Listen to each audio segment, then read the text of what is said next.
días, Madrid 112, ¿en qué puedo ayudarle? Mire, acabo de ver un atentado en Atocha, la estación de Atocha. ¿En la estación de Atocha? Sí, acabo de ver. Fuera. Dentro. A ver, En la estación de cercanías. a ver, señor, tranquilo, estamos recibiendo más llamadas, ¿de acuerdo? Tengo que pedir una serie de información, ¿me comprende, verdad? Sí.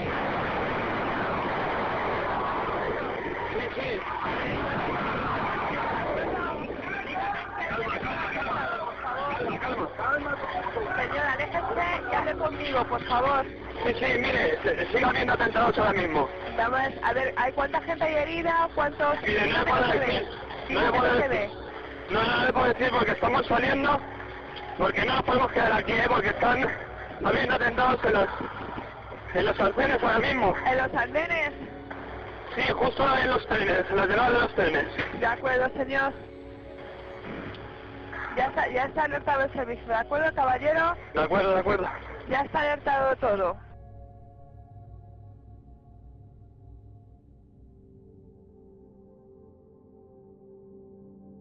...10 explosiones en trenes de cercanías, 193 muertos en total y 2.000 heridos en Madrid, en el peor atentado de nuestra historia. De la estación de Atocha a la cercana calle Téllez, a la estación del Pozo y Santa Eugenia. Todo en cuestión de 2 minutos, entre las 7:37 de la mañana y las 7:39. En aquel momento no sabíamos todo lo que aquello iba a suponer para la sociedad española. Esto es lo que pasó y por qué nos dividió. Soy Javier Atard y hoy es viernes, es 8 de marzo. El Mundo al Día, un podcast del Mundo. La periodista del Mundo Lucía Méndez fue testigo directo del 11M, del 11 de marzo. Hola, Lucía. ¿Qué tal, Javi? Han pasado 20 años, Lucía, del 11 de marzo de 2004. ¿Cómo recuerdas tú aquella mañana? Pues yo me había levantado, estaba en la cocina, estaba calentando el desayuno para los chicos, para mis hijos, que tenían 13 y 7 años. Y en un momento dado, sobre las 8 menos 20, todos los vecinos escuchamos una explosión seca. El patio se empezó a llenar de humo, un humo que olía como explosivo, como azufre. Y entonces, de repente, los que daban su balcón a las vías empezaron a gritar: los trenes. Había 3 o 4 vagones reventados por la mitad en las vías. Los viajeros estaban saliendo del tren. Tengo las imágenes de toda aquella mañana, pero lo primero que me impresionó muchísimo y que me sigue impresionando cuando lo recuerdo todavía son 2 cosas, ¿no?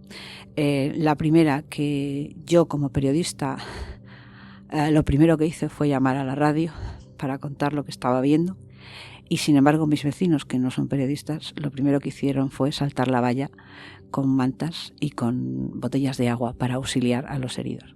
Y la segunda cosa que fue muy sorprendente es el silencio absoluto en el que salieron del tren. Evidentemente la explosión les había afectado a los oídos, claro, no oían nada.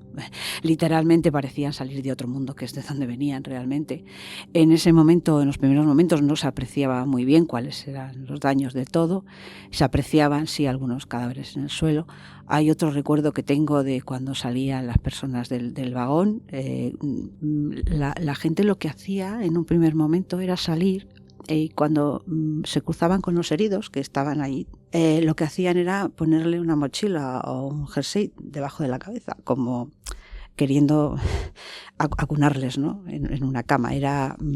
Fue realmente, luego ya en un primer momento no sabíamos exactamente el número de muertos. Lo que acabo de describir costó la vida a 65 personas justo detrás de mi casa. Somos la urbanización que estuvo más cerca de la explosión, porque es donde paran los trenes antes de llegar a Atocha. La calle Téllez. Sí, así es.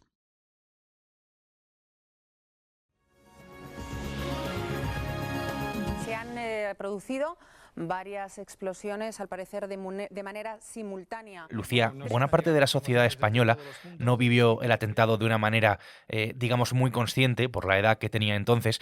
Por lo menos 10 millones de españoles no habían nacido hace justo 20 años, otros 5 eran niños de menos de 10 años. En mi caso tenía 11 años, no tengo un recuerdo de adulto de aquel día. Me gustaría que contaras, para toda esa gente, incluso para mí, en este caso, qué sensaciones recorrían España aquel día.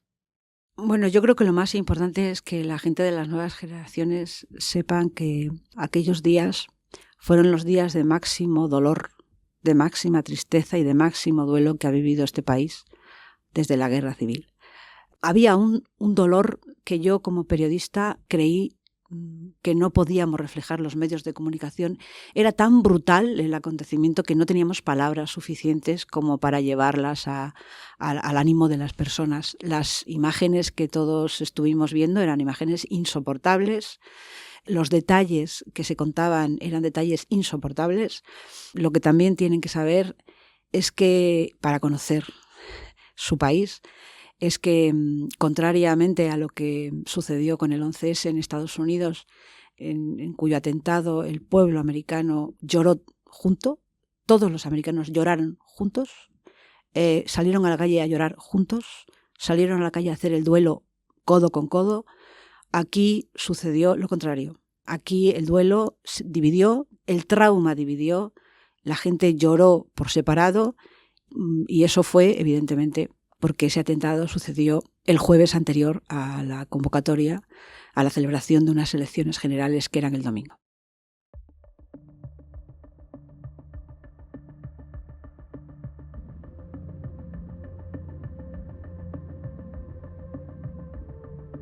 Dentro de los trenes murieron 191 personas, una década después, una víctima que había estado todo este tiempo en coma.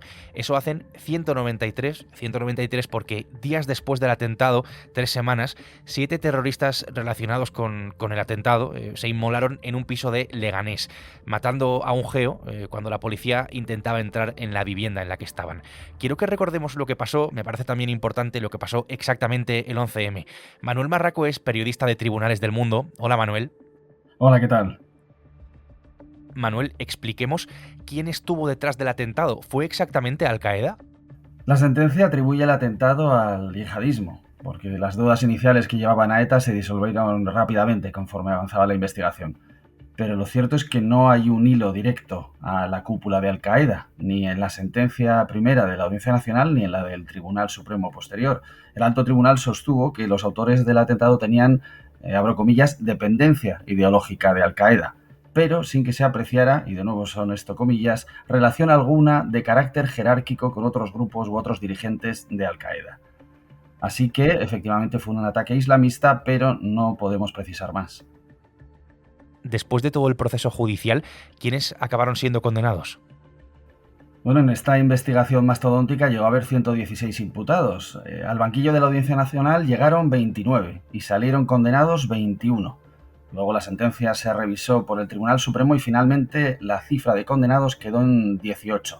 3 de ellos siguen en prisión, los 3 que tuvieron una condena por encima de los 40.000 años como autores de la masacre. Había un autor material por colocar una mochila bomba, que era Yamal Zogam. Había un responsable de proporcionar los explosivos, el asturiano Trasorras, y había un miembro de la célula terrorista, Othman El Nawi. El resto han cumplido ya sus condenas. La mitad están libres en España y la otra mitad eran extranjeros, marroquíes casi todos, y fueron expulsados una vez que cumplieron las condenas del 11M. ¿Y queda alguna duda, Manuel, con respecto a lo que pasó? ¿Algo que no sepamos? Todos los atentados dejan algunas dudas, incluso en investigaciones tan detalladas como la que siguió al 11M. Pero en este caso lo cierto es que hubo más dudas de las habituales. No hubo, por ejemplo, ninguna condena a ningún cerebro de organizar la masacre, a ningún autor intelectual. La Fiscalía llevó a algunos al banquillo, pero el Tribunal de la Audiencia Nacional lo rechazó. Hay varios huidos de la operación que podrían haber jugado ese rol, pero no han sido encontrados y no sabemos si fueron ellos el engranaje de todo.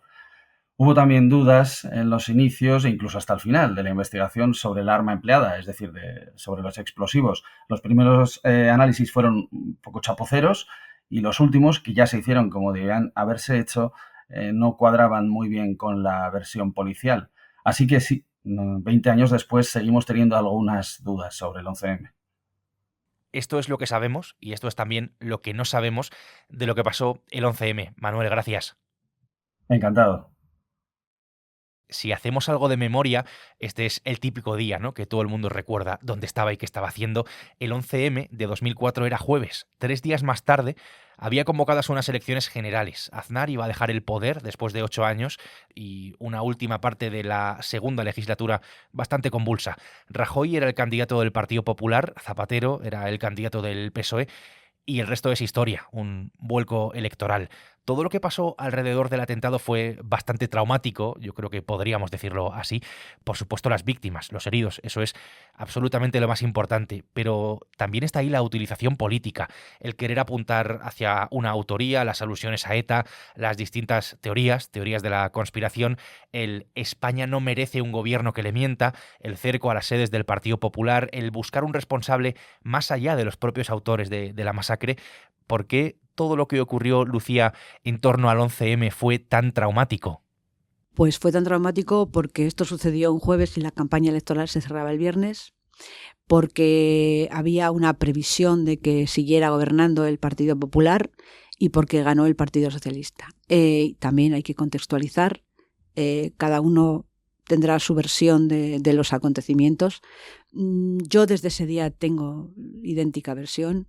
Aquí hubo un movimiento muy poderoso contra la guerra de Irak. En el año 2003 aquí salieron a la calle un domingo millones de personas contra la guerra de Irak.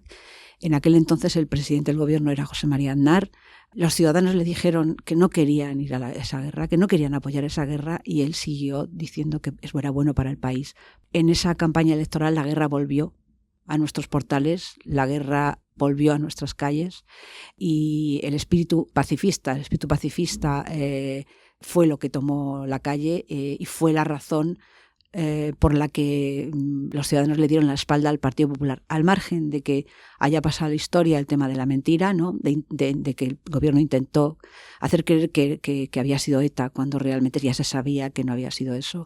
Yo creo que la pulsión principal de los ciudadanos de este país fue decir: ha vuelto la guerra a nuestras calles, no la queremos, y por tanto las personas que nos metieron en esta guerra tienen que ser expulsadas del gobierno. Y eso fue lo que pasó, y esa fue la razón de la división.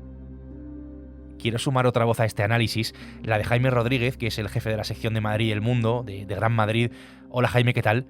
Hola, ¿qué tal, Javier? Jaime, tú hace 20 años ya eras periodista, se lo he preguntado a Lucía antes, te lo pregunto a ti. ¿Tú cómo recuerdas aquella mañana, aquel día del 11M? Bueno, pues un día yo creo que nos marcó a todos mucho, a cualquier ciudadano de Madrid, pero en este caso pues los que éramos periodistas un poco más, ¿no? Porque al final tenías que implicarte y contar lo que sucedió. Yo no estaba en Madrid, estaba en deportes, pero bueno, la mañana pues a todos nos levantó de la cama pues las noticias, los gritos de tu hermano en casa, de las noticias que nos iban llegando. Es cierto que te puedo decir, Javier, que jamás en mi vida sentí esa sensación en la ciudad, ¿no? Ese silencio denso, esa sensación de tristeza, entre tristeza y miedo, sobre todo en el metro, porque todavía había, claro, la incertidumbre de si podía haber más bombas en otros medios de transporte, y el dolor. Porque esas primeras horas sin duda fueron de dolor, porque era el superatentado. O sea, en Madrid estábamos acostumbrados a muchas bombas de ETA en los últimos 20 o 30 años, pero aquello que lo habíamos visto por la tele en el 11S de Estados Unidos nos había caído aquí ahora en Madrid, y creo que a todos nos dejó pues a cuadros. Claro, lo decía también antes Lucía, esto estuvo muy lejos, ¿no? La reacción que hubo el 11 de marzo, el 11M, con la reacción que hubo en Estados Unidos el 11S, el 11 de septiembre. Y además esto se vio a las pocas horas, ¿no?, de que ocurriera el atentado. Además, la cercanía, Jaime, de las elecciones contribuyó a la polarización y sobre todo a politizarlo todo.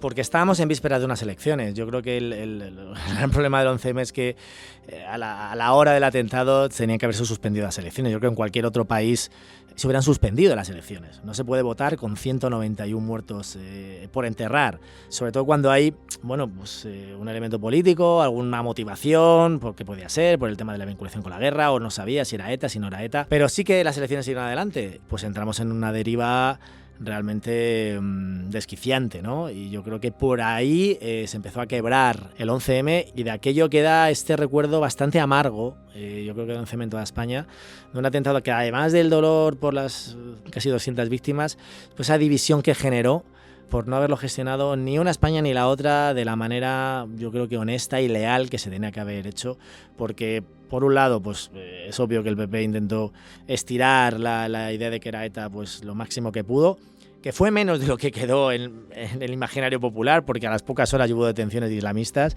aunque parece que fuimos a votar todos con Aznar diciendo que era ETA. Bueno, creo que no fue exactamente así. Y luego, pues la izquierda, en este caso el PSOE, un PSOE muy potente en aquella época, pues vio una oportunidad de oro para intentar ganar esas elecciones y puso toda la carne en el asador, rozando a veces, bueno, pues lo éticamente cuestionable, porque también hubo bulos, hubo noticias no confirmadas, como aquellos terroristas suicidas, y luego esa movilización brutal que se hizo el día de la jornada de reflexión, con aquellos mensajes de los móviles, aquellos pásalo, unas jornadas de reflexiones que eran, en teoría, sagradas hasta ahora en democracia, y se convirtieron en aquellas movilizaciones en torno a Génova, que tuvieron su efecto, sin duda, en los resultados electorales. Una de las cuestiones que más influyó entonces fue esa de la mentira. Sí, llama mucho la atención desde luego ahora, ¿no? Que allí la gran bandera para que todos fuéramos a la calle era que no nos podemos permitir un gobierno que mintiera. La mentira era que el PP decía que era ETA o Aznar decía que era ETA y no era ETA.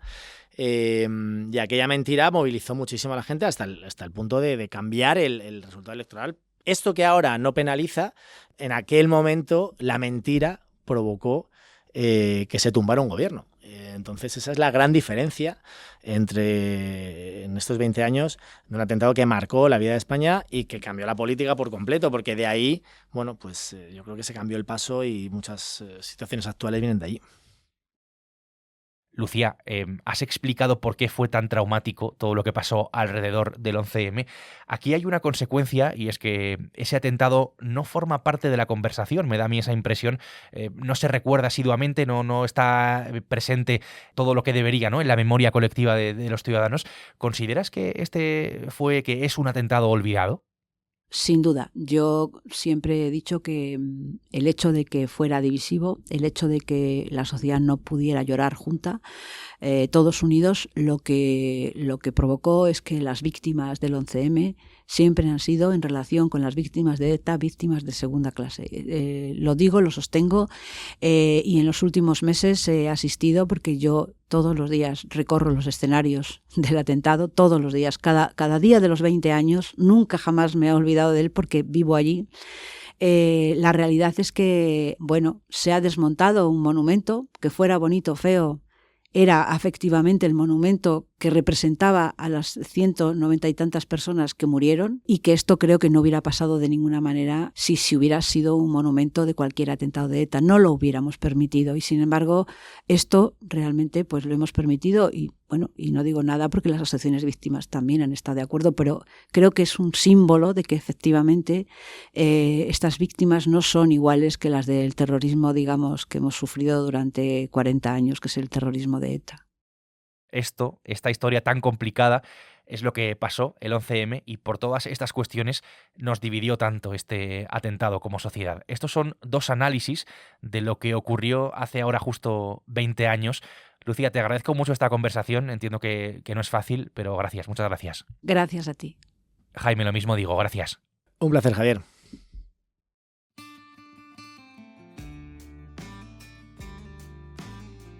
El Mundo al Día es un podcast que puedes escuchar todos los días en elmundo.es, en nuestra web, y además puedes hacerlo en las principales plataformas de audio, en las que, si quieres, tienes la opción de suscribirte. Hoy lo han hecho posible Lucía Méndez, Manuel Marraco y Jaime Rodríguez. Nosotros volvemos el lunes, será otra vez 20 años después, 11 de marzo. Gracias por estar al otro lado y saludos de Javier Atard. Has escuchado El Mundo al Día, un podcast del Mundo.